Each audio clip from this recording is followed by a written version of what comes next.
اللہم صل علی سید۔ میں اور میرا ایک انصاری پڑوسی دونوں اطراف مدینہ کے ایک گاؤں بنی امیہ بن زید میں رہتے تھے جو مدینہ کے پورب کی طرف بلند گاؤں میں سے ہے۔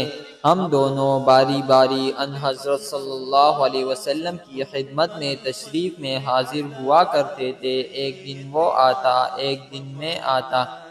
جس دن میں آتا اس دن کی وحی کی اور رسول اللہ صلی اللہ علیہ وسلم کی فرمودہ دیگر باتوں کی اس کو خبر دے دیتا تھا، اور جب وہ آتا تو وہ بھی اسی طرح کرتا۔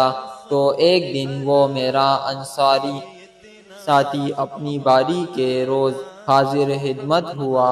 جب واپس آیا تو اس نے میرا دروازہ بہت زور سے کھٹکھٹایا اور میرے بارے میں پوچھا کہ کیا عمر یہاں ہے؟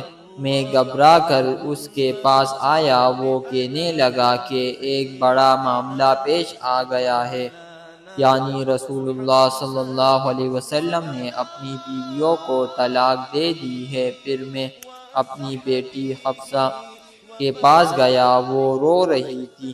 میں نے پوچھا کیا تمہیں رسول اللہ صلی اللہ علیہ وسلم نے طلاق دے دی ہے؟ وہ کہنے لگی میں نہیں جانتی۔ پھر میں نبی کریم صلی اللہ علیہ وسلم کی خدمت میں حاضر ہوا۔ میں نے کڑے کڑے کہا کہ کیا آپ صلی اللہ علیہ وسلم نے اپنی بیویوں کو طلاق دے دی ہے؟ آپ صلی اللہ علیہ وسلم نے فرمایا نہیں، یہ افواہ غلط ہے۔ تب میں نے تعجب سے کہا اللہ اکبر، اللہ بہت بڑا ہے۔